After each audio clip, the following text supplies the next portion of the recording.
your boss lady, and I am in Ekaterinburg, Russia.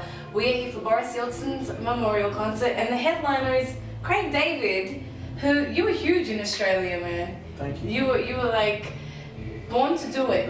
10-year anniversary this year. And that's been 10 years. How does that feel? Do you know what? To be honest, to be 29 years old. Yes. Yeah, absolutely. Anyway, Exactly. 29 years old, and to know that that record connected so well. And when I speak to people, they still will talk about songs from that record. It's an amazing feeling. I think some artists get a little bit funny because they think, oh, it's all about the new material, I need to be loving my new stuff. I'll keep writing songs, and I feel that there's many hits inside of me, but that record connected like crazy. And doesn't every artist want their debut to be a classic? I mean, that's what every artist dreams of. Absolutely. I mean, to be honest, it hits so hard that kind of you do have that thing. It was a time before the MP3 and the internet thing really kicked in. Right.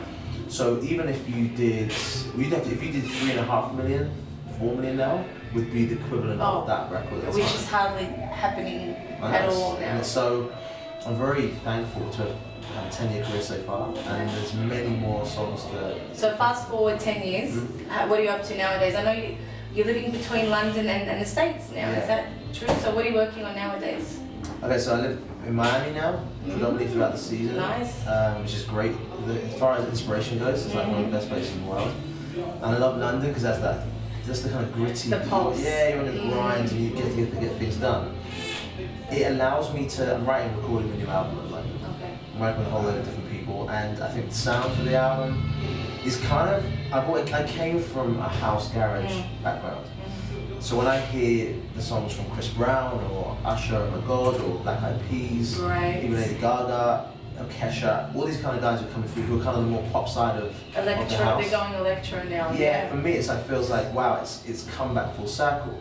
So the natural progression would do something like the Wolf Garner or Dead Mouse, where it's a little bit more dirty electro, it's a bit harder on the tracks, but you're doing a very clean pop melody, and I think that's going to be the next progression. Because the pop house stuff, I think it's going to fall off because David gets to hit it hard and it's great, but then once anything gets commercial for a minute, people are like, what's the next? So I've got one side that, and then the other side I'm writing songs. I'm just writing like the songs I've always done, which is, I love ballads, I love mid-tempos.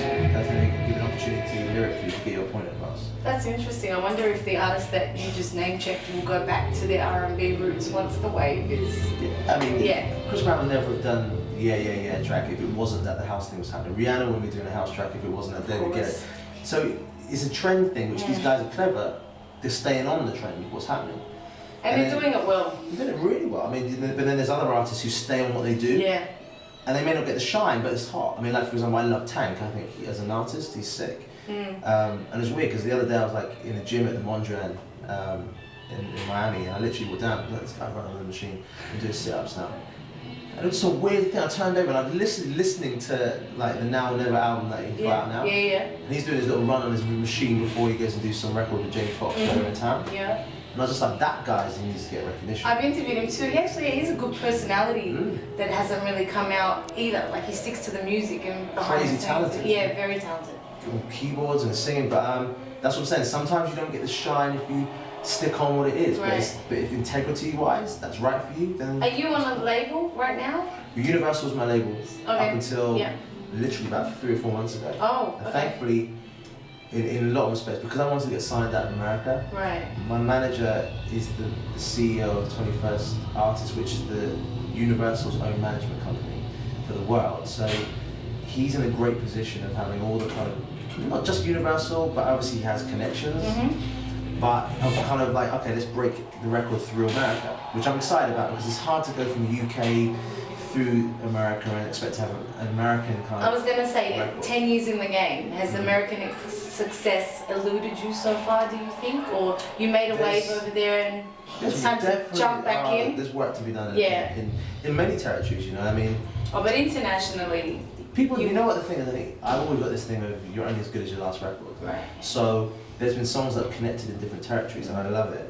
But America has always been, it's an ego thing for America. You're just like, come on, you want to break America. And what is breaking America? Maybe is it being number one? Is it selling 1 million records? Everyone has their own threshold as to what breaking is. For me, I'm in Miami now, got my home.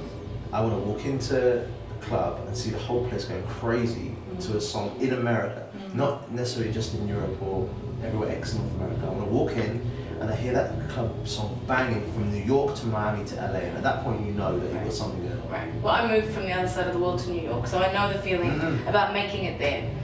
So you mentioned your last album. Obviously, you had a special song on there with a Russian artist. Is that what brings you to Russia? I mean, you're pretty big over here, right? Yeah, I mean, Russia was the whole of Russia has been like a melting pot of some great private shows. They Ain't Gonna Lie, paid amazingly, and some shows that have been like just straight up concerts which have headlined that people are loving the music. So it's been a great territory, and Moscow in particular is one of those places that is on the up.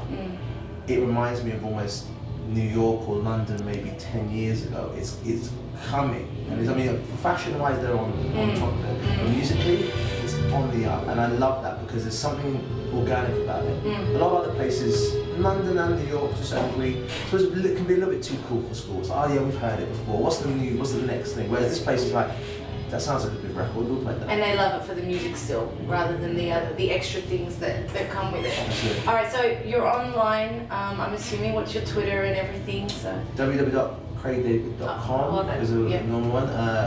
At Craig David on my Twitter. That's easy. My MySpace is www.myspace.com/Craig David. Anything that really is Craig David usually is. Got it. And if you find a few other ones that are on there, then you'll find they're probably it's Craig David 1 or Craig David dot something weird. You know it's probably not me. Excellent. Well, shout out to DJ Miss Saigon who brought the little old journalist over to Russia, and shout out to you, Craig. drjays.com. Check it out. We have some clothes. Maybe we can hook you up. You know, it's a fashion site. I'm always up for some free clothes. Excellent. All right.